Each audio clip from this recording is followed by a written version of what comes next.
books has much of that documented, and all of it documented. It's traceable, and he does a great job both in his book writing and in his presenting. Miscommunications. Great opportunity today. Jerry was on BCY at 2 o'clock on Crosstalk, as he has been a number of times in the past, covering various topics. Today was on the topic of Darwinism and Hitler, or the Nazi worldview. On BCY, he did a great job with that, as he has with the other topics. And we did have an opportunity to have dinner with him as well, and go into some more further detail and speaking with him there. And this has outstanding time, and I won't babble anymore, but I'm honored to introduce to you Dr. Jerry Bergman.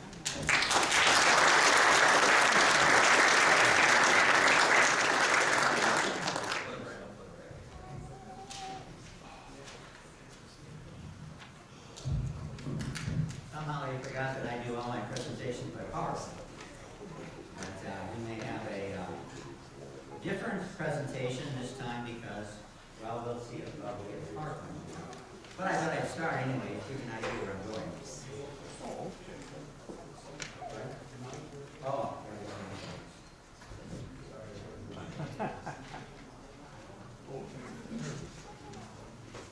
Done?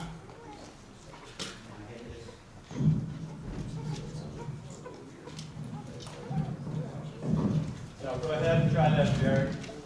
The bell should be on now. The bell's on now? Okay, good. That's good, okay. Move this aside then, so I get an echo.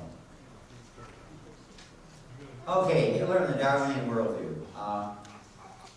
We've all heard of Hitler, of course, and most of you know that a chief concern of Hitler was to produce a superior race, right? He wanted to produce a superior race. And the race that he wanted to produce is called the Aryan race. What's an Aryan? Well, nobody knows. Hitler didn't even know. Blonde hair and blue eyes is the best description. Problem is, neither Hitler or many of his leading disciples had blonde hair and blue eyes. So we got a problem.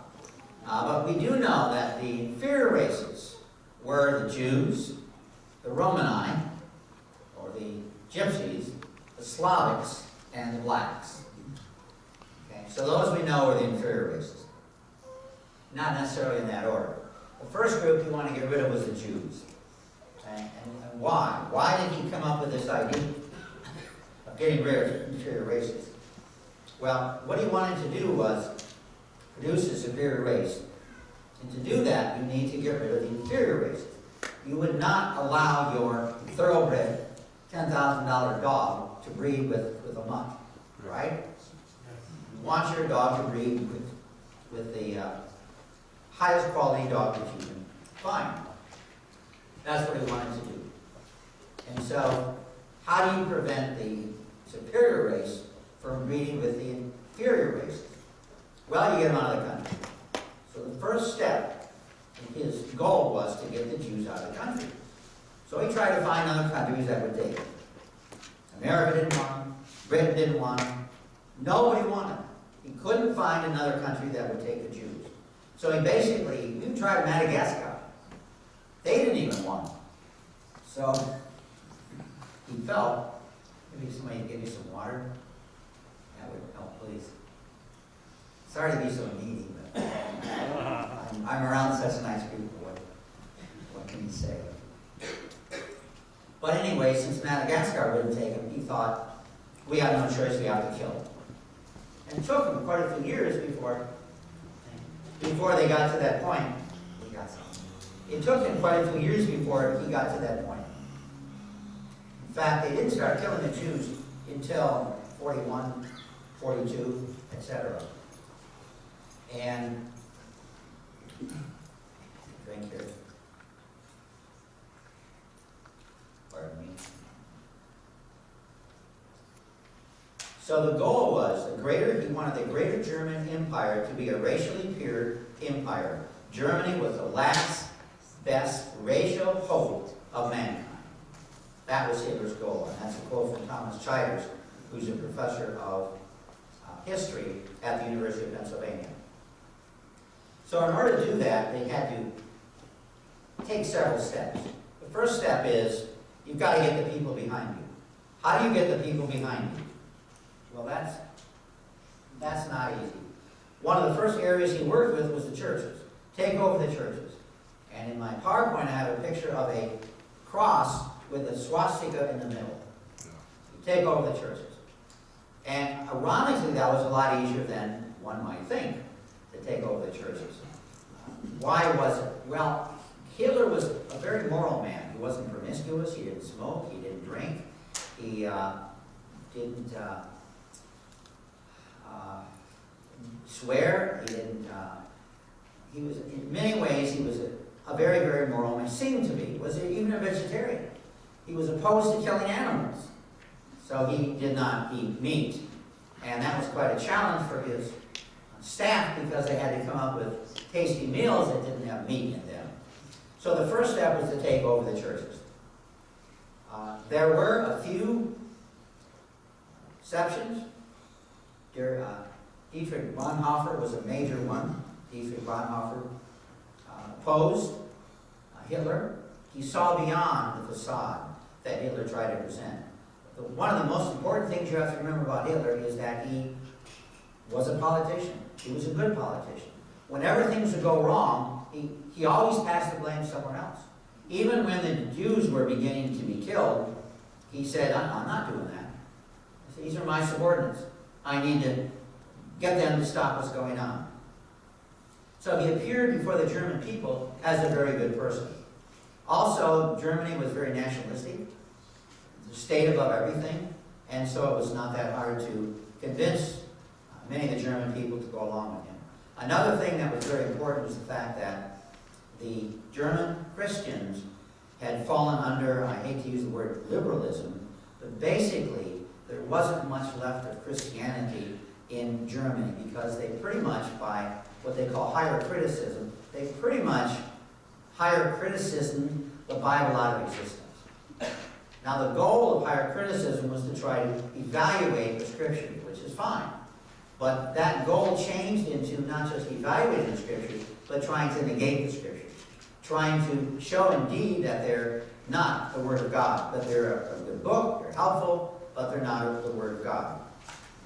And so the German theologians, not all of course, but many of the German theologians had already set the scene in Nazi Germany for Adolf Hitler. One of the next steps was control the schools. In fact, Hitler said, if I control the schools, I control Germany. He realized that it's going to be difficult to get the higher level Germans, the intellectuals, and especially the older Germans behind him. So he thought he would get the youth. He focused on the youth, and therefore the schools. He also felt he had to control the textbooks. So the textbooks were rewritten, number one, to glorify the Nazi movement, and number two, to include evolution. And in my book, the Hitler and the Darwinian Worldview, I have a last chapter which deals with how he was able to convince the people that evolution was true, and this is a good example of the pictures in the book, in the Nazi books, which I reprinted. So once you control the schools, once you control the textbooks, once you control the youth, and he controlled the youth by indoctrination. He had youth groups. They would visit these camps for weeks at a time. He wanted to get them away from the parents, so the parents would have less influence. He also wanted to get them involved in things they enjoyed, like sports, activities, fun activities, so that they would be indoctrinated subtly, very innocuously, very slowly into the Nazi worldview. And he was quite successful. He had fanatical followers among the youth. Then he started to conquer nations. Of course, Austria was first, and then Czechoslovakia, and then Poland. And one of the first things he tried to do when he took over a nation was to indoctrinate the people of that nation by the same techniques that he used to indoctrinate the Germans, the German people. So it wasn't long, and he ended up with a huge following, a fanatical following, because he controlled the media. I didn't mention that, but the media, the schools, the youth groups, somewhat like the Boy Scouts, except all of the, quote, Boy Scouts at that time were under the umbrella of Nazi Germany. The ministers and priests were under the umbrella of Nazi Germany. They had to be approved by the German government. The German government really ran the churches, except that the major group that did not follow Hitler's demands was the confessing church. And the confessing church, primarily led by a number of priests and ministers, it was a primarily Lutheran, that did not follow along with Nazi Germany. The next step was to determine who was the superior race. I'm not sure if you can see this, but he used calipers to measure the heads. How you come on that?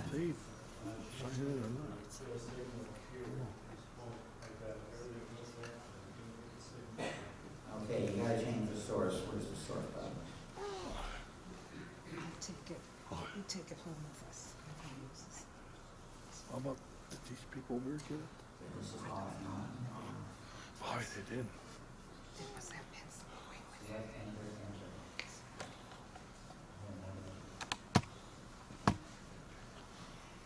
Okay, you've got the wire hooked up from the computer to the... One of the function keys from the top of the laptop should be for switching monitors. So instead of showing it on the laptop, it shows it. Which one, is it F3 or F4? I don't know, it's got a little. Come on up, you're recruited. Is what? FEA? We like FEA. volunteers. They'll get it going. Yeah, but he was working in a field or something? I'm taping, I'm recording them. What was it? So we have a library. Was it working before? And then No, they no, looked they got this one here, but the guy doesn't know what. Anyways, one of the chief groups of people that Hitler needed behind him was the intellectuals, professors, doctors. They ain't look at that. figure it out again. Never figured it out. Uh-oh. Go to the computer and find a F4? FN, okay. uh-oh. There's a computer technology. Beautiful technology.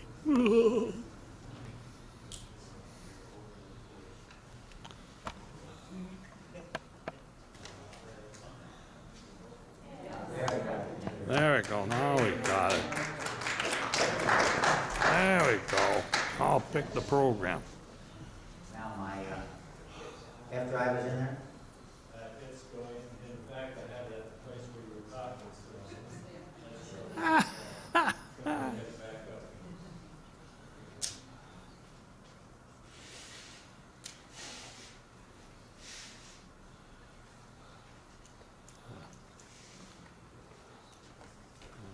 Thank you.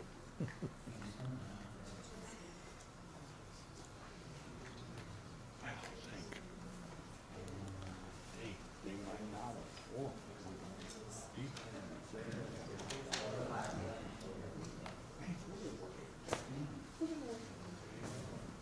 Oh, there it is, there it is.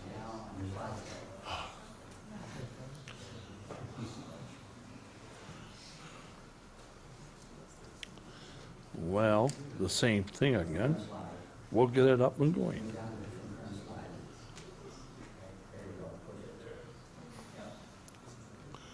Oh, there it goes. Okay, now I got zoom. Okay, let me go through these again. Just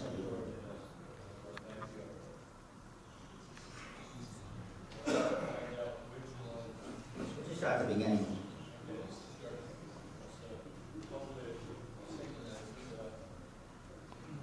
Okay, mention that common strikers. And that's my book. It's in this format, it's squished up, but it's actually not quite that thin. And then there's the whole book. And there's some pictures of Hitler. One thing you notice when you look at Hitler is, especially the picture on the right, so arrogant. Just you can see in his What does he person remind us of? what type of person he was.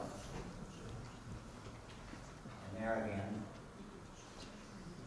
Okay, and I define evolution, it's a good idea. So often people talk about evolution and they never define it. They never tell you what they're talking about.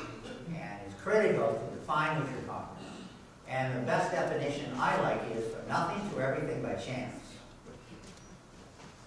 That's it.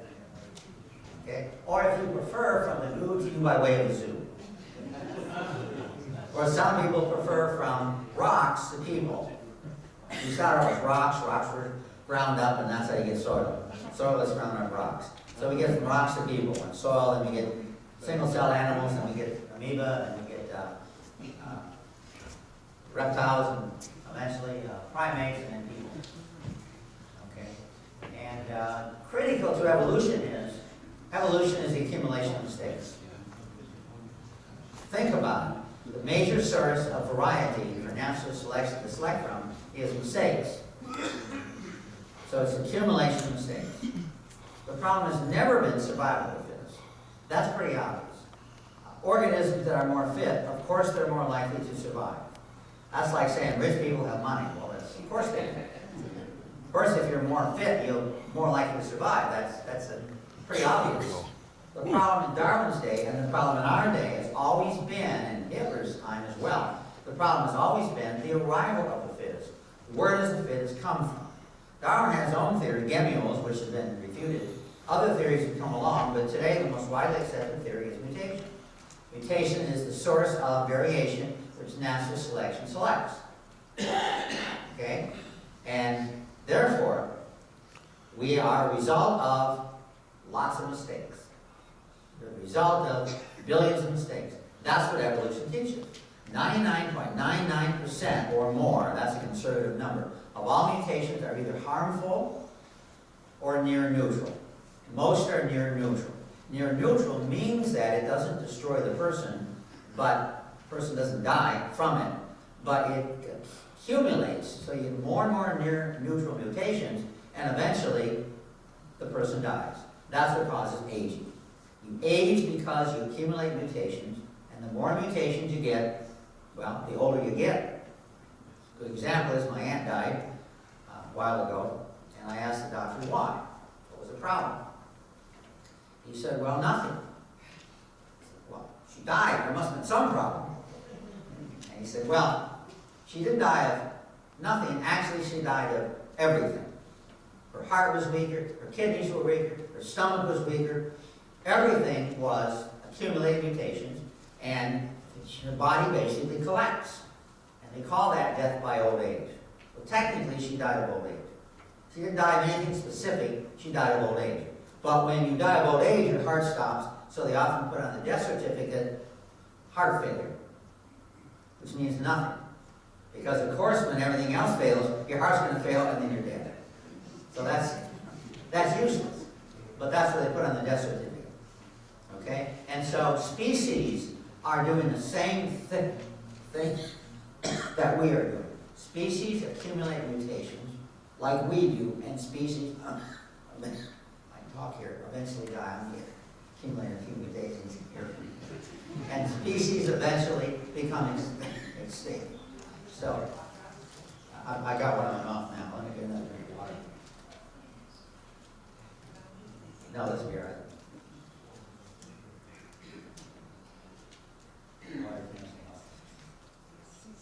I talk all day, so I guess my throat's getting kind of sore. So we're the accumulation of lots of mutations. So evolution is true, but it's going the wrong way. We are evolving, but we're going the wrong way. Darwin's title of his 1871 book was The Descent of Man. He was right. He meant the ascent of man. But he said the descent of man, and that, of course, is correct. We are descending. And this is well recognized in the medical field, which is my primary field. Most of my students are in some medical area. And we talk about the accumulation of mutation in the species. And now there are something like 5,000 diseases we know that are caused by mutation. Okay? And as time goes on, we get more and more diseases. Now, some of these we just discover because there were a few people in the past and they were born and they died, we never really found out what they died of. So there's several reasons for the increased number of mutations. But one is that we simply have more mutations. In my biochemistry book, they bring out that each generation has about 100 to 200 more mutations. So your children have about 100 to 200 more mutations. Okay, your grandchildren have 100 to 200 more mutations. Your great-grandchildren have 100 to 200 more mutations. So you can see that evolution is going backwards. And it's interesting, of course, that the scriptures say what? What do the scriptures teach us about mutation? What do they teach us about us? We're going, Adam was perfect, and from Adam, we are accumulating mutations, and we are de-evolving. Okay, with that in mind now, Hitler and his scientists should have known what direction evolution is going, but they obviously didn't. They thought it was going upward, and they thought that some races were more evolved than others. The Aryan race was more evolved than others. Why? Because the Aryan race went to lots of wars and lots of battles, and they fought each other, and may the best man win. And so the Aryan race was the result of the accumulation of elimination of the weak, and the race then as a whole became stronger and stronger and stronger. That's what happened, and that's what they taught. So Germans became stronger and stronger because they fought lots of wars. Now, if you think about that, it doesn't take much to realize that the weak don't die in wars. A guy in the way of the wrong set of bullets dies in wars. Okay? By and large, it doesn't kill off the weak. It kills off the unfortunate in wars. If you're in the wrong place at the wrong time, you're dead. So that idea is even wrong. Clearly wrong. So keep that in mind as we go forward. So to achieve this goal, Hitler had to expunge the Judeo-Christian Muslim doctrine of human divine origins from mainline German theology and also from the schools. Okay? The chief opponent of Darwin's ideas, and of course since Hitler adopted Darwin's ideas, the chief opponent was the church. So Hitler clearly was openly opposed to the church. But you can't fight everybody. Hitler knew that. He said that. His general said, we've got to go after the church. Hitler says, look, you can't fight the Jews and the Slavics and the British and the French and the Russians, and you cannot fight everybody. Let us accomplish one step at a time. When we conquer Europe and Russia, or at least the European part of Russia, later on, then we'll work on trying to get the church. But he made that clear that was the goal. And his generals wanted, no, let's go forward. Hitler said, no, we'll have to wait. But the reason they were so opposed to the church was that was the main opposer of what he wanted to do. But the church teaches what? We're all descendants of Adam and Eve. Therefore, we're all brothers. So therefore, there's no such thing as race. And that's what biologists teach today. There's no such thing as race. Race is a sociological construct. It is not a biological construct. Not a biological fact. There are differences between people. Some have dark hair, some have blonde hair, some have gray hair, some have no hair. But, so those differences are there. But biologically, you cannot separate races accurately. You can get some groupings, but they're rough. And Hitler obviously didn't, he didn't want to believe that. Okay, so he had to get rid of the churches. But in the meantime, we'll work with it. And there you can see the cross with the swastika in the center. And you can see the support he had. You can see they all have their arm raised in support of Hitler. And there's Dietrich, Bonhoeffer.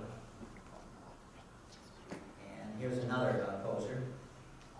Corrie ten Boom, and that was the shop her mother and father owned. It was jewelers, watchmakers, watch repairers. So that's what they owned. And then you can see this is the wall of the righteous among the nations. These are Gentiles who did something to help the Jews. And by and large, it was the Christians who helped the Jews. was the Christians. And therefore, the Germans knew that the main opposition they had was from the Christians, even though it wasn't nearly the opposition it could have been. But there was some opposition, as of course on the left, Corey Ten Boom. Control the schools, swastika you can see in the schools. Control the textbooks. And indoctrinate the youth. These are different German youth groups. Notice they have uniforms, and they practice war, and war is glamorized among the people, and even the nations they conquer. And these are the Austrians they conquered. And you can see how gung-ho they were to support Germany. And then, of course, everyone else. Hitler loved these massive rallies where there were thousands and thousands of people that basically said, you're with us, you're with the nation. This is a great nation. You're with the people, the masses of people. And of course, if you disagreed with Hitler, you were clearly an outcast among masses of people. This is a fascinating book. When I present this information, one of the main objections people have, although not usually people in the audience here, but on the internet, in fact, today there was something posted on the internet, and a couple of people said something like, this is not true. Hitler had nothing to do with Darwinism. He's trying to mix two things together which don't go together. Well, this is a book produced by the Holocaust Museum, officially produced by the Holocaust Museum in this country. Leading scholars contributed to this book, and they show in this book unequivocally creating a master race. This was the goal of Hitler, as well documented by the Holocaust. One of the comments on one of the websites basically said this was started by Richard Weicker. Well, that's ludicrous. The information on the purpose, goal of the Holocaust was actually done by the Nuremberg trials that gathered enormous amount of information which showed unequivocally that the goal of the Holocaust was race, pure and simple. That was the goal. And people say, well, didn't they want to take over land, Lebensraum? Well, yeah, they wanted to take over land, but they didn't have enough people to fill Germany up, let alone other lands. But the goal was to take other land over, okay? Then they wanted to get the Germans to reproduce rapidly. They wanted every woman to have 12 kids. And then the Germans will move into the lands that had been taken over. So the goal was to populate all of Europe with Germanic peoples. Again, we're looking at race. So race was central. Probably the best illustration of that fact was towards the end of the war when the German generals realized they were losing. They told Hitler, we've got to get more troops on the front line in Russia. We have to get more support. We need the trains to bring the troops. Hitler says, no. We're going to use the troops we need and the trains to ship the Jews from Hungary to the concentration camps, because even if we lose the war, we have done a great thing by eliminating the inferior race, namely the Jews. Okay. That was very obvious in Hitler's writings that that was the most important thing. The whole basis of the war was race. I mean, he gave other reasons. When you go to war, you give every reason you can think of. Come up with every reason that's plausible and some that are implausible. One they often gave was the Treaty of Versailles was soft. It was too soft on the other people and too hard on Germany. And a lot of people who study that, in my own opinion, is the Treaty of Versailles was very lenient on Germany. Very lenient on Germany.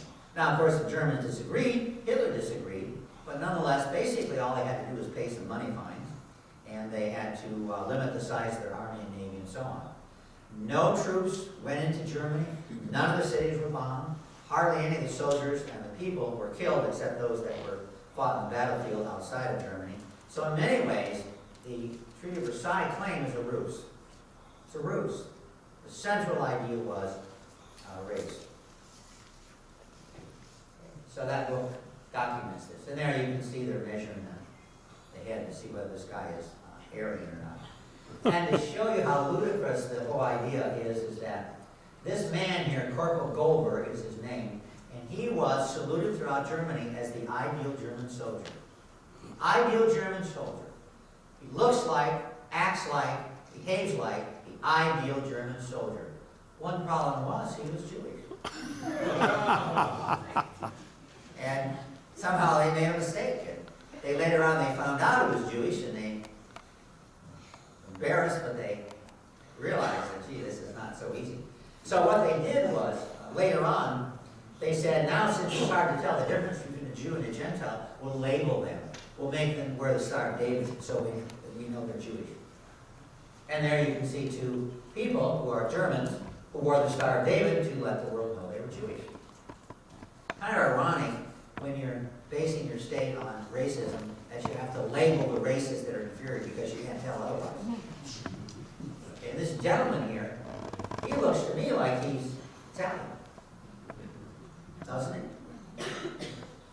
And she looks more dramatic, but he looks like he's Italian. But I don't know, what do you think? Does he look Jewish? Doesn't look like the stereotype of a Jew. And Hitler was confident that the world would someday thank him for eliminating this rotten, parasitic race, even if Germany lost the war. And that is a quote from the leading authority in of the Nazi Empire. Yeah, it's hard to prove this, but the theory is that Hitler's mother worked as a maid for the Rothschild family, a very wealthy family. And geneticists, they don't have Hitler's DNA, but they have his relatives' DNA. And from that, they've concluded there's a good possibility that Hitler indeed was the son of a Rothschild, the wealthy, famous Jewish family. So that's hard to prove beyond a doubt, but it seems there's some good evidence. And some theorize that one reason he was so angry at the Jews because he was angry at himself, it was self-hatred. Which it could have been, but I don't know, that's speculation. So, core of Nazism, the Jews were morally inferior. Christianity was a bastard of Judaism, and therefore must eventually be destroyed. They even tried to claim that Jesus was not a Jew. I don't know what he was, it was an Aryan, but they even tried to claim Jesus was not a Jew. Could not at this point fight directly against the church. So you had to work around the church, and that's what he tried to do.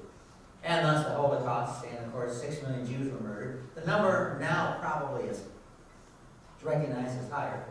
And 5 million Polish Christians were murdered because they were Polish Christians. So they had two things against them. One, they were Christians, and two, they were non-Aryan. Okay, Hitler and the top Nazi leaders were the products of German education and the prevailing social worldview in Nazi Germany. And Goebbels wrote in his diary, the Führer is deeply anti-Christian. He regards Christianity as a symbol of decay, rightly so. Think about that.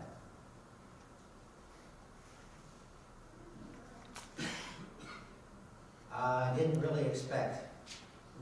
Ironically, we didn't expect that he would do what he said he would do. What was the question? She asked, why did the world do something about Hitler? And the answer is, we did not expect he would do what he said he would do. He made it very clear what he would do in Mein Kampf and his speeches. No secret what he was going to do. Even relative to his war against the Christians, there was no secret about this. Very clear what he was going to do. But we didn't believe he would do what he said he would do. That's what it amounts to. Okay, why was Christianity? I think we pretty well covered that. The Jews, the Slavics, the Negroes were all inferior. And superior race were Aryans. And there's Ernst Haeckel. We have no evidence that Hitler read Darwin. He was aware, though, of the German scientist, namely Ernst Haeckel, who was the first one to translate Darwin's 1859 work into any language, German. Months after it came out in English, it came out in German. And there's Ernst Haeckel in his younger days. And there's him when he's older. He was an incredibly good artist. And he was a good naturalist. Haeckel was. There's some more of his drawing. And this is one of his more infamous drawings. I'm not sure he drew this, but this was in his book that he wrote, his book on racism. And the interesting thing about this is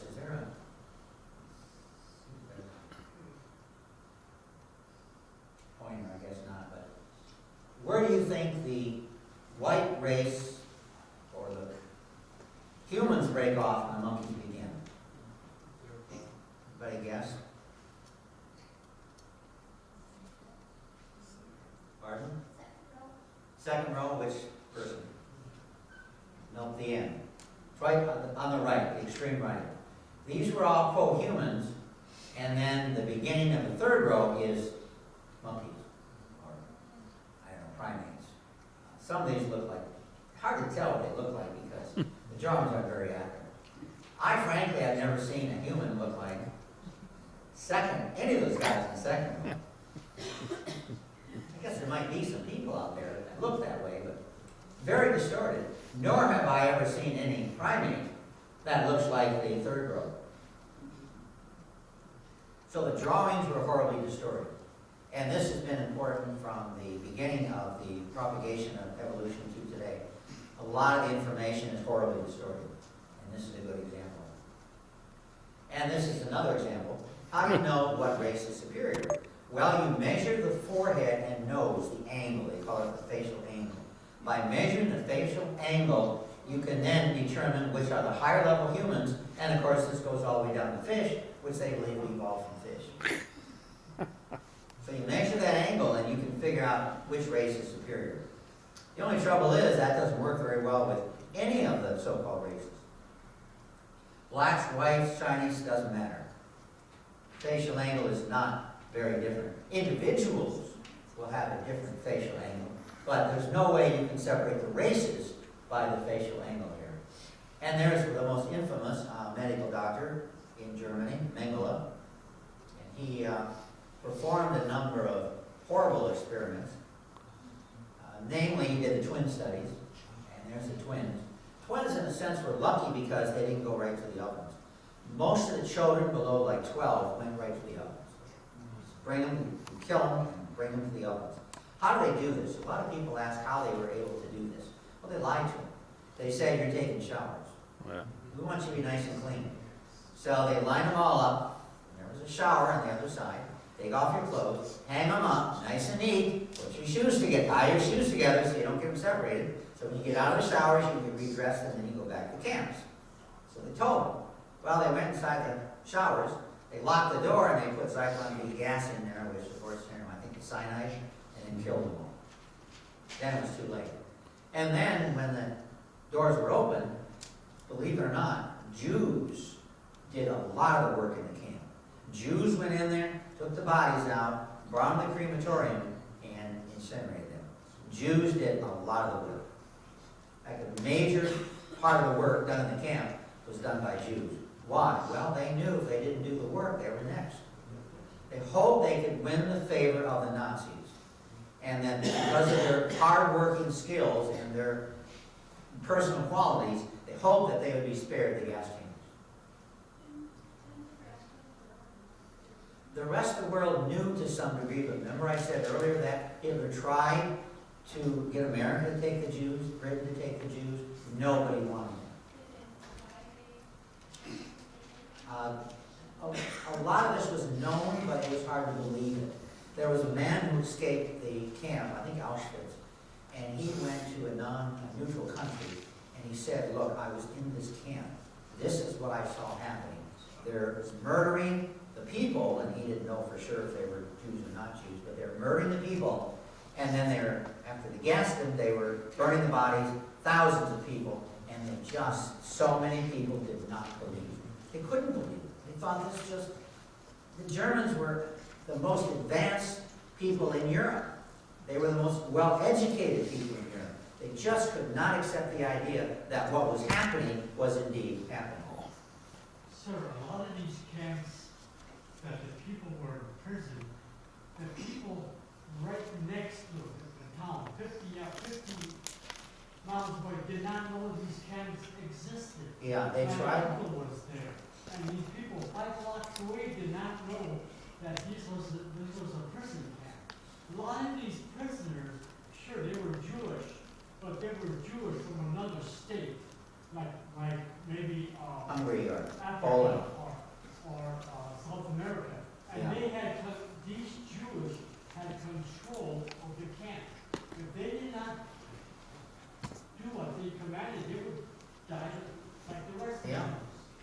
So they cooperated, hoping that they would be saved. And the Nazis tried very hard to keep this information from the common people. But it did. I have a newspaper headline in 43 which said hundreds of thousands of Jews are being murdered by the Nazis. Headline. I think it's Detroit newspaper, which I have. So it was known. But of course then the Nazi government would deny it. They said, well, no, this is not happening. This is just propaganda against it. So you can't believe this. In fact, they even brought a bunch of reporters and Red Cross and so on in one of the camps, and I forget which one to it might have been, but in one of the camps, and it was a show camp to make it look like they were doing artwork and they were doing drawings and they were having a good time. Okay? And many of the camps, most of the camps, were prison camps. They weren't extermination camps. Only a few camps were extermination camps. And I think maybe 6 or 7 is all that were actually extermination camps. Auschwitz, the most famous, of course. Birkenau, Auschwitz-Birkenau was actually one camp. And I forget, the Treblinka, I think, and several other camps. So they were intelligent people. They were able to get away with a lot that normally people could not get away with. Again, they were the best educated people in the world at that time. So there's the twins. Anyways, they were lucky in a sense, but in a sense they were unlucky because they used them for experiments. One they would inject with, I don't know, some chemical. The other then would not be injected with the chemical, so that's a control group. They'd wait 3 months, they would kill them both, they'd do an autopsy, and they'd try to see the difference between the two twins, to see whether or not this chemical had any effect. Why were they injecting them with chemicals? Well, a lot of reasons. One was they wanted a very quick, fast, economical way of killing a lot of people. They were looking at killing something like 25 million people. And it's costing bullets and time, and they would gather up 4 or 5 Jews, they'd take them out in the forest, they would have them dig holes, they would shoot them, and the soldiers who shot them would get blood on themselves, they would get sick, they would vomit, they'd send letters back home to their family. This is what we're doing, we're taking these people out of these towns who are innocent, men, women, and children, we're stripping them, we're shooting them, and we're burying them. And Hitler did not want that information to get out. So he started censoring letters, and they realized that men were going back home for furlough, telling the family what's going on, and then they had to come up with a better way. And that's when they came up with the camps. But in the meantime, trying to find an effective way to kill them, they tried all kinds of substances that they injected in their body to see what was the most effective. Ironically, one of the most effective they found was gasoline. Gasoline was one of the most effective. Just inject it in their body, it goes in the heart, and it kills them with a certain length of time. So that was, again, you're talking about an enormous number of people that they planned on killing. And, well, I hope so. I hope. What was the question? She asked if these people be saved. Of course, I can't judge what God will do, but certainly God will consider the people's heart. And there were no small number of Christians that were murdered in these camps as well. So. Okay, and then, also other experiments they did was, blue eyes were, of course, the greatest thing you could have. And so, wanted to figure out ways of making the good Nazis who had brown eyes have blue eyes. So they injected dye in the blue eyes. That, of course, was foolish and didn't work. Ironically, now we know, and I have blue eyes, so I can say this, blue eyes are a result of a mutation. All of your eyes are blue. You just have a brown covering on your eyes. Okay? Those of you who have brown covering have the covering. I don't have the covering because I have a mutation which prevents the covering from being put on top of my iris, diaphragm. Sir, the eyes are basically colored by where you live. If you live near the equator, all the eyes are black or really dark brown. The further you get north, the more blue you get. Yeah, and they think that's a result of epigenetics, part of it.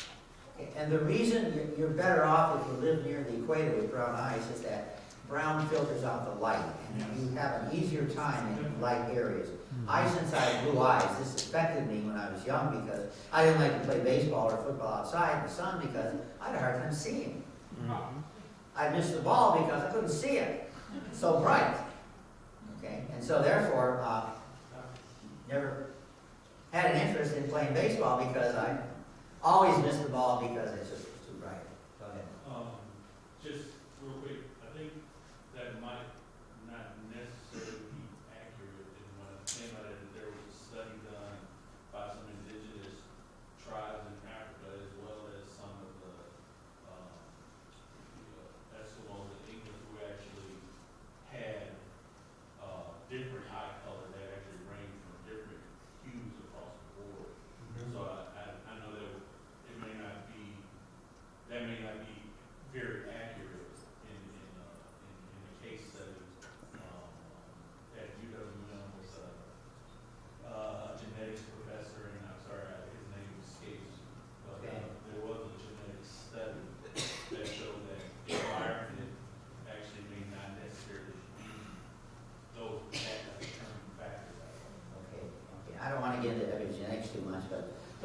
identified the specific gene which does affect the color of the eyes. And people who have blue eyes, that gene is affected. So if they did a genetic analysis of my genes, they would find that gene is broken. If you have brown eyes, the gene is not broken. But again, there's several genes involved. And I don't know how, I know just one gene in particular they look at. But anyways, let's go on. I need to come back and do my study on epigenetics. Other things that vacuum the substance until the lungs ruptured, freeze them to determine how long they could live. The reason for that is that if a plane crashes, 5 minutes ago, should we go in and rescue the crew? Well, probably yes. 10 minutes? Well, maybe yes. 15 minutes? 20 minutes?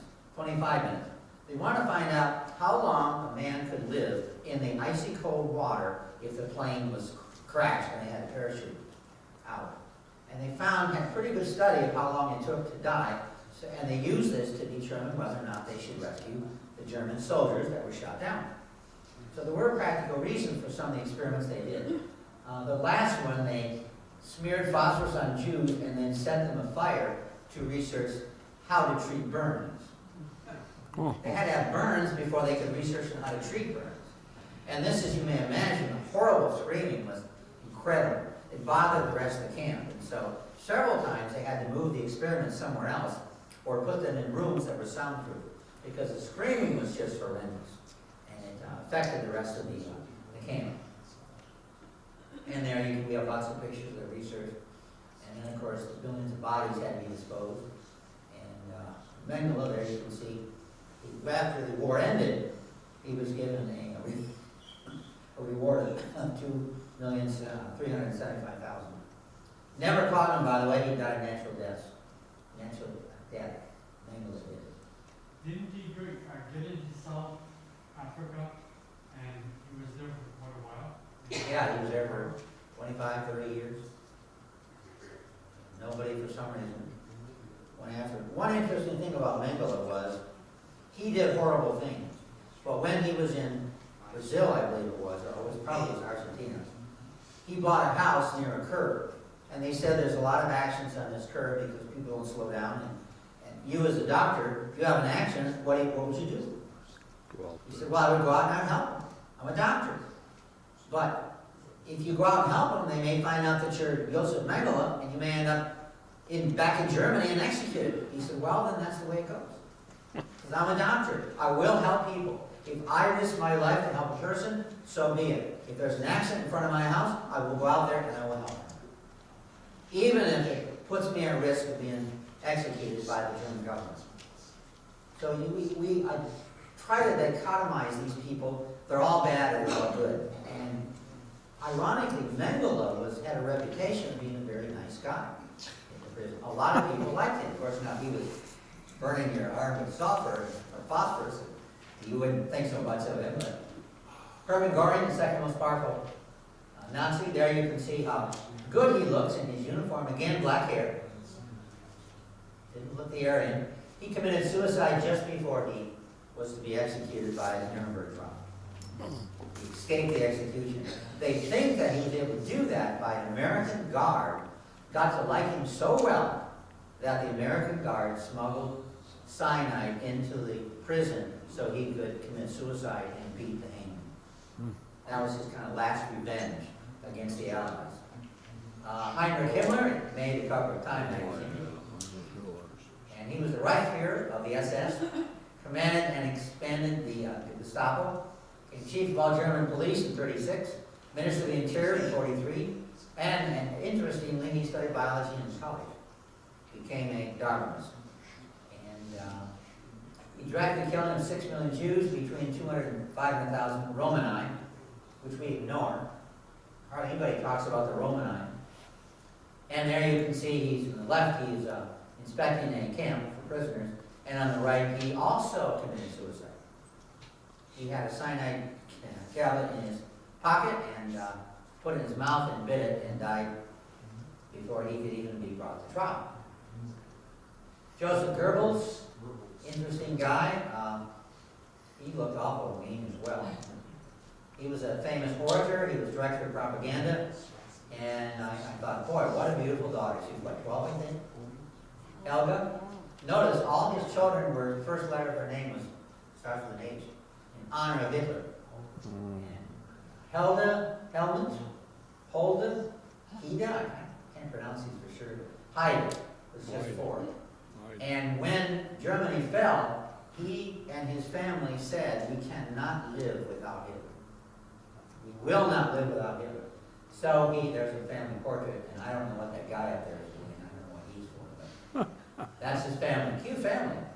His wife, by the way, was an actress and a model. His wife was a Slavic. She was a member of the inferior race. Kind of ignored that when he married her. Hitler says, oh, okay, you can marry her, I guess, so no problem. They had knocked out by morphine their children, and they then put cyanide capsules in their mouth and then pushed their jaw out so that cyanide capsule would be broken. And then Goebbels then shot his wife and then himself. And then his body was burned so it wouldn't be desecrated by the Allies. And there you can see his body burned. Julius Streicher, he was probably the most obscene of the high-level Nazi officials. Even many Nazis didn't have much respect for him. He wrote there you can see him in a parade of the youth. So you can see how they indoctrinated the youth very early. And he produced this magazine called Der Sturm. And toward the bottom there you can see, Die Juden sind unsere Unglück, which means the Jews are our bad luck or unluck. And this was basically anti-Jewish propaganda. Page after page about how horrible the Jews were. And some of these cases were true. You know, you can take any group and you can find the scum and then exaggerate it, and that's what he did. Notice how he drew Jews. Very definite racial traits. He drew them. Even though most Jews didn't look like that, but that's a minor point. And there's Julius Streicher. I got this off a website which is anti-Jewish, and they say Julius Streicher murdered by Jews, and I thought I would keep that in there because he wasn't murdered by Jews, he was murdered by the Nuremberg trial. He was murdered by Americans, Russians, and the British. He was hung. And defiant to the end, before he was hung, he said, communists will get you and they'll hang all of you. He said very defiantly. And then he said, Hail Hitler, and then they hung him. The hangman, by the way, wasn't very good. I guess he didn't have much practice. Because a lot of the guys didn't die, so you had to go below the curtain and pull their bodies so that they would die. Source of the idea, Charles Darwin. And Darwin wanted to murder God, and that's why he came up with the theory of evolution. He believed you must destroy the reason people believe in God. Why do people believe in God? Well, as you all know, the main reason people give it, at least, is, well, you have to believe in the Creator because we have a creation. Creation demands a Creator. Look at the beauty of the world around us. If you study nature like I do, it demands that we acknowledge the fact of a Creator. And Darwinism, we now realize, is the engine that drives atheism. When I was an atheist, I was very involved in the atheist movement for a short while, and I published a lot of articles in a magazine. And one thing I noticed in atheist magazines was, boy, there wasn't one, or rarely one, that didn't have some article about our evolution in it. We really pushed evolution because they knew, the atheists knew that Darwinism drives atheism. Dawkins, he said evolution allows one to be an intellectually fulfilled atheist. Before that, before Darwin, you had to believe in God, he says. But Darwin explained the creation without a creator, therefore you can be an intellectually fulfilled atheist. And of the top scientists, about 98% are atheists in the world. And as I won't go into here, but if you spend much time reading the books that we have here, you realize the evidence against evolution, and defined as from rocks to people. The evidence against that view is overwhelming. It's simply not true. And one reason I have an interest in Nazi Germany is we have some of the same questions in Nazi Germany as I do today relative to the evolutionists. Why in the world would they let what happened happen? Especially since we think it's so foolish. It should be obvious on the slide. This idea of racism was just clearly contrary to scientific evidence. So why did they accept it? How could they kill 6 million Jews and not a storm of protest in the world against it. Well, how in the world can so many scientists believe in a theory which the evidence against it is overwhelming? Well, these are some of the reasons. Social factors. Most people conform. They conform to social group. The social world in academia is in favor of Darwinism. We see it everywhere, in the textbooks, on TV, the radio, magazines, our colleagues, even the churches celebrate Darwin's Day. February 12th. They brag on the internet that there were 12,000 churches that celebrate Darwin Day. We come in there and talk about how great a person Darwin was and how Oh, he geez. pay obeisance. I wonder why we don't celebrate St. Paul Day, or St. Luke Day. Number 1, Christmas. Number 2, Darwin Day, which I think is interesting. Social pressure and discrimination, which I talked about before. The 2 books theory. We can learn about God by how? The book he wrote, the Bible. We can also learn about God by studying his creation. And to many people, they come to Christ through studying his creation. That's been true historically. In my book, Persuaded by the Evidence, I show a number of cases that this was true. And today, we believe the cell is the most complex machine in the universe. Darwin thought the cell was a simple, amorphous group of something. That's what Darwin thought. And there you can see some of the destruction of Germany. That's Cologne, Curlin, as they say there. They pretty much flattened the city except the cathedral. And there's a picture, a wider picture of the city. When I was there, most of it was rebuilt, but there was still a lot of damage, which was very apparent. I was there in the late 60s. And there's a color picture, you can see the level of destruction. And there's another picture. Another picture. Another picture. We pretty much leveled almost every major city in Germany. And horrible destruction. And after the war, many, many Germans starved because there was no food. It was difficult to make a living. Hamburg, firebomb pretty much throughout the whole city. There's another picture. After the war, of course, they had to level the cities and start all over. They took photographs of what the city, they had photographs of what the city looked like before it was bombed. And they tried to rebuild the cities exactly like it was before they were bombed. And they did a pretty good job. A lot of the buildings look like they were there for 500 years. Dresden was a cultural center. It was not a military center. The Americans basically, the Americans basically felt we need to bomb the military sites only, not civilians. Okay? The problem was the Germans knew that. And so a lot of our planes were shot down. We lost a lot of men. About half of the planes were lost, and the pilots in them. The British, though, because the Germans were bombing British cities, said, we're going to bomb the civilians. We're going to do to them what they did to us.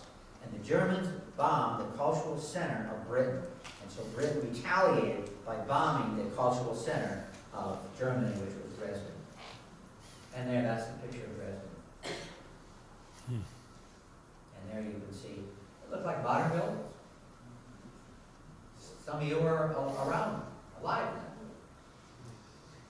And there, of course, was the end result of a lot of the prisoners they killed. And the conclusion, what Hitler attempted to do must be ranked alongside the most heinous crimes in history, and Darwin is the father of one of the most destructive philosophies in history, and this is a quote from a leading German historian. 55 million people died. Himmler and the others had no qualms about killing millions of people, especially those, or primarily those, he deemed as inferior races, such as the Jews, to achieve the Darwinian eugenic goal of producing a superior race. In this country, this is in Indiana, over 7,600 people from 1933 to 1976 were sterilized in Indiana. So in fact, we took the lead in eugenics in this country. Germans learned from us. Our professors went to Germany and we instructed them in our eugenics programs, and they utilized our methods to achieve eugenic goals in Nazi Germany. fact, they awarded a number of our leading scientists awards, degrees, honorary degrees, and so on, because of helping the Nazis achieve their goals. And that's all. Comments? Questions? Okay. Sir, you gave a really good lecture, Thank you. but you forgot one basic thing. What started the war? I can maybe tell you. During World War, the Germans fought World War I first, Right. and they lost.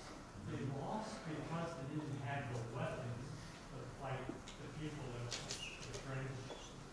And what happened? During the start of the Second War started, Really build up their in weapons. the Vice Treaty, they were not allowed to build any bigger tanks or weapons or army. Right. So what they did a little bit at a time. And the people, the United States knew about it, but they said, hey, they're just experimenting with these big tanks. We ignored it, And the yeah. armament, they're just experimenting. But they used these tanks. No one had any defense against these weapons. That's what started the war. When Germany invaded Czechoslovakia, half of those people, not more than half, 90% were German anyhow. So he was just liberating them. There was no confusion, there was no fighting there. He walked in and took over Czechoslovakia. The same thing happened to Poland. Poland didn't have no weapons to compete against the Germans, yeah. Germans at all. Now, you didn't bring this up at all. Okay, let me add a little bit of that. Believe it or not, when World War I started, we were the 19th most powerful nation militarily in the world. 19th. Poland was 5.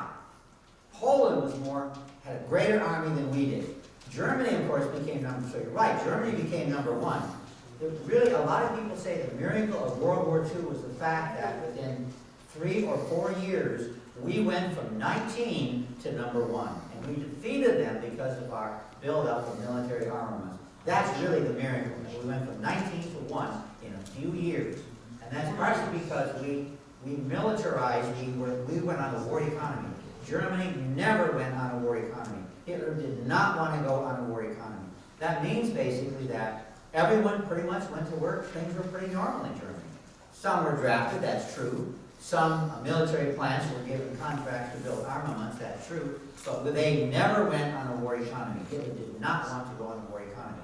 Well, we did, Germany did, Russia did. But you're right, but why did he build up that army? He built up the army, he made it very clear in Mein Kampf. He built up that army because he wanted eventually to eliminate the Jews. Read Mein Kampf, it makes very clear what he wanted to do with the Jews and the other inferior races. And he explained why. Clearly Darwinian in Mein Kampf. Especially if you can read it in German, it's much clearer. So thank you for your point. Very well taken. Thank you for your wonderful talk presentation. You mentioned at the end there that the Nazis learned eugenics from us, basically. But I know that Dr. Ernst Rudin headed up Hitler's eugenics program. And in 1932, Margaret Sanger, who founded Planned Parenthood, had a magazine called American Birth Control Review. She went over to Nazi Germany in 1932 and saw what Dr. Ernst Rudin was doing. And she came back and said, this is a wonderful eugenics program. We should do it in the United States. And she even featured Dr. Rudin on the front page article, a cover page article in American Birth Control Review. Yeah. So my question is, and of course American Birth Control League became Planned Parenthood. My question to you is, are you saying that Dr. Ernst Rudin, even before 1932, learned eugenics from somebody in the United States? He probably learned it from Darwin's first cousin, Galton, Dr. Galton. That's probably where he got the idea from. But that's true, we learn from each other. But that's very true, that there's information traded back and forth. So it's not totally, I certainly don't mean to imply it was totally from us to them, but we learn from each other. And, but probably, well, the word eugenics, of course, was coined by Galton in Great Britain. He wrote a whole book on eugenics and basically advocated the ideas. Although he advocated what they call a soft eugenics, birth control and other means, sterilization, whereas hard eugenics developed later. Okay, but Darwin and his relatives, they were Britain, they weren't the United States, right? Yeah, in Great Britain, yeah. Okay, so when you said they learned from us, by us you They mean- learned some from us. Okay, any names in particular in the United States? The Cold Spring Harbor in New York, a lot of the researchers there were very important. They learned from Hermann Mueller, they learned from German, learned a lot of things from him. I can't remember who went over there and got the awards, but there were a number of people who did. And what dates were Cold Spring Harbor? What time are we talking about? We're talking about probably turn of the last century, 1903, 1907. And they themselves produced a thick book on the contributions they made to eugenics. So they themselves have documented a very important part of their history, which was the eugenics movement. Go ahead. Two things. First off, when you talked about Ernst Haeckel and his drawings, he also had a series of drawings of embryos that were later proved to be false and that were still in the textbooks. Yeah, he's more famous for that. For that, yeah. And then the second thing too is that before Hitler came for 6 million Jews and 5 million Slavs, he started going after the weak and defenseless, what they called mentally defective, Useless eaters, the yeah. the useless eaters, the T4 program. Right. He killed 275 to 300,000, handicapped or disabled people before he went after larger numbers. That's true, yeah, that's a good point. I didn't. I should make this 3 hours, but. But you added that, so I guess I didn't have to. But yeah, that's true, that's a good point. Long before he went after the Jews, of course, he went after the handicapped. And some of those were handicapped, but very minor handicapped. Yep. Okay, gentleman from the center. One of the questions is, where did Darwin start off? Or not Darwin, where did he, what country? He was British, Where? lived in near London. Okay. And then, so with the Nazis and the Darwinian thing, how far did that spread out? Did it start from England and then weasel its way into Germany through there, or did it mainly go from Germany and outwards from Germany? Britain and then Germany, and very rapidly the United States and France. His Origin of Species book was translated in dozens of languages within a few years. So it spread very quickly. You mentioned that they took over the educational system in Germany. But what I'm looking at is they did this in short order. It didn't even take a generation. How did they do it so quickly? It was like Germany's whole culture was microwave, and here in the United States, we're in a slow cooker going the same direction. Some people feel that way, that's true, and that's a good point. He did it partially because after World War I, Germany, partially because the world went into a serious depression. The money in Germany went through such an inflation that when you got paid at noon, you spent all your money at your lunch hour, because if you waited until the next day to spend your money, it was worth half as much. So therefore, the inflation was horrible. And when he put Germany on a war economy, he did put people back to work, building tanks and so on. And as you mentioned, he did it slowly. It's kind of like what often we do. We violate the law a little bit at first, a little bit further, kind of what kids do. They get away with a little bit more, and a little bit more, and they push as far as they can go. Well, he pushed as far as he could go, and the turning point was when they invaded Poland. That was where they said, that's it. And that's with thousands of people who work. And that's why they were for Hitler, because Hitler was putting them to work. Yeah. The jobs were so good that people were leaving other countries and coming to Germany to work. So, he gave people what they want. He built the Volkswagen, he built the Autobahn, he started Social Security. A lot of the programs that he started we see today in this country. He banned smoking. Is smoking banned in here? I think it is, isn't it, pretty much? In Ohio, it's banned pretty much everywhere. Is smoking banned pretty much everywhere here? So, okay, I'm sorry, go ahead. You said every generation has 200 mutations?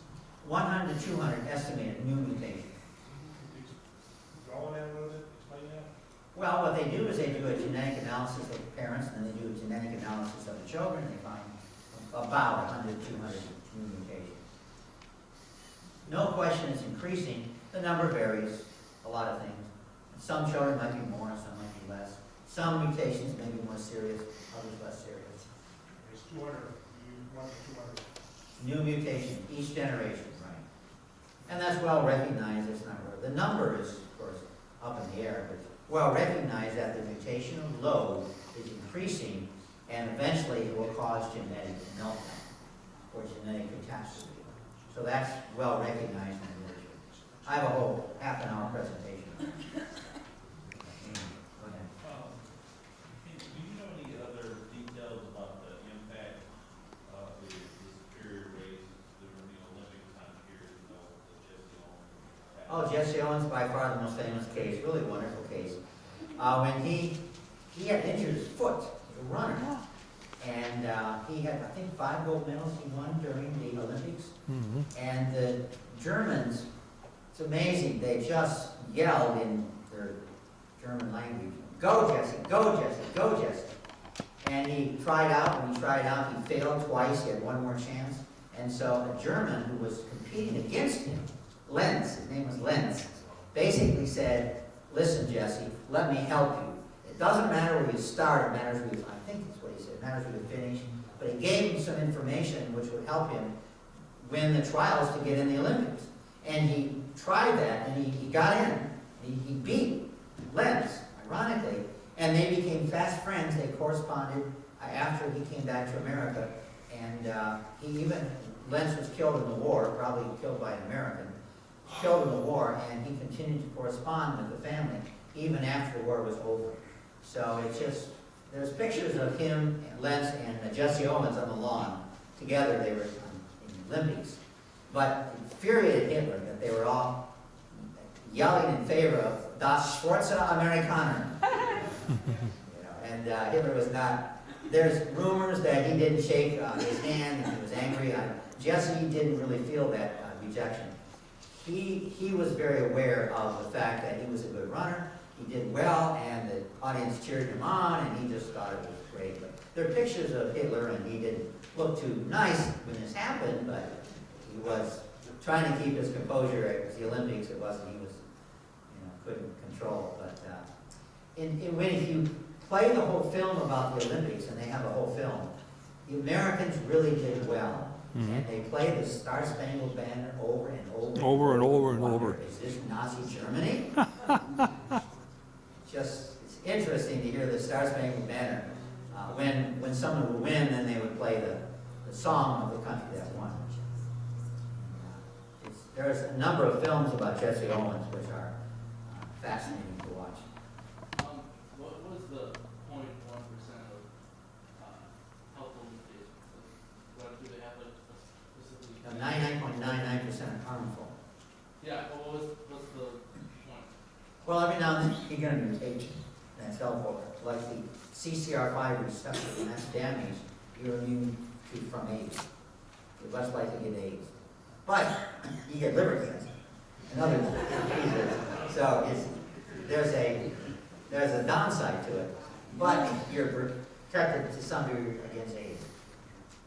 Other question? Do we know what the population, what the percentage was that accepted evolution back in Nazi Germany days? That were already preconditioned to just accept those? No, we don't, but it's very, very high. I'm amazed that human beings can do that to other human beings. And of course, the answer to that is sin. The human heart is desperately wicked. I went to Dachau. Dachau was a concentration camp just outside of Munich. That was the #1 camp on which all the other camps were modeled, eventually. And if you go there, if you get a chance, you should go there. It's the most sobering place, I'm telling you. There wasn't a single levity or joking around. Everybody was dead serious for the many hours that we were there. They have an exhibit there. How could Hitler have risen to power? And they show what happened with the stock market crash in the United States and then the Great Depression. And there was a world economic failure. And they showed the German industry just went like that. They showed all the German exports, and when the stock market crashed and the Great Depression happened, the German economy and German exports went like that. That set the scene that allowed someone like Hitler to come in and take over. So that's a warning for everybody today. Economically, if there's a huge economic crash, you know, the Bible talks about the Antichrist, and you know, it could lead the way to just terrible evils. So, but I thought if you get a chance to go to Dachau, and I was so glad that they spent the time to show how is it possible that someone like Hitler could take over. So They say you can still smell the smell of burning bodies there. That's what I was told. I don't know. The smell is still there. Other? Sir, I have to agree with that gentleman. During World War I, they were smart enough to take their factories and move away.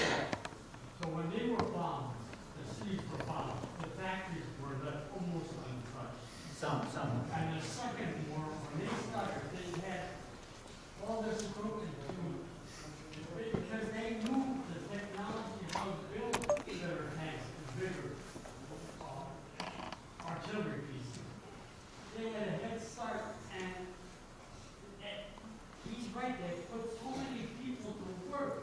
There was no competition at all in the world. True. Any other comments? It's getting kind of late.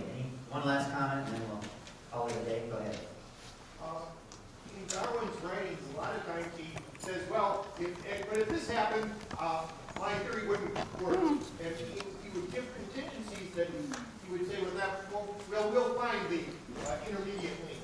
But I never see anybody that analyzes Darwin seriously, as I would think scientists would, because he was so popular and he was so propagated that it wasn't ever an intelligent inquiry as to what he said.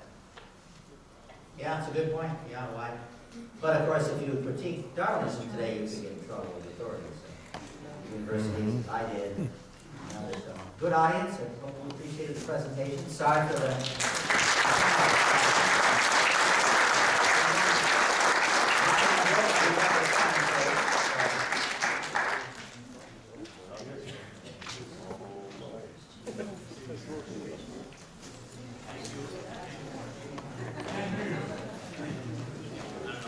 So I'll just talk loud. Thank you very much for coming. We appreciate your time. Dr. Bergman, thank you once again for your presentation and your time spent with us today. Again, on April 16th, which is a Tuesday, 7:15 p.m., Gary Fry, A Created Universe, God is Angry, Man is Without Excuse. That's at Brookside Baptist Church on Pilgrim Road, just north of Capitol Drive in Brooklyn. Please visit Mr. Bergman or Dr. Bergman's book table outside, as well as the book table for the Creation Science Society in Milwaukee. Be sure to drive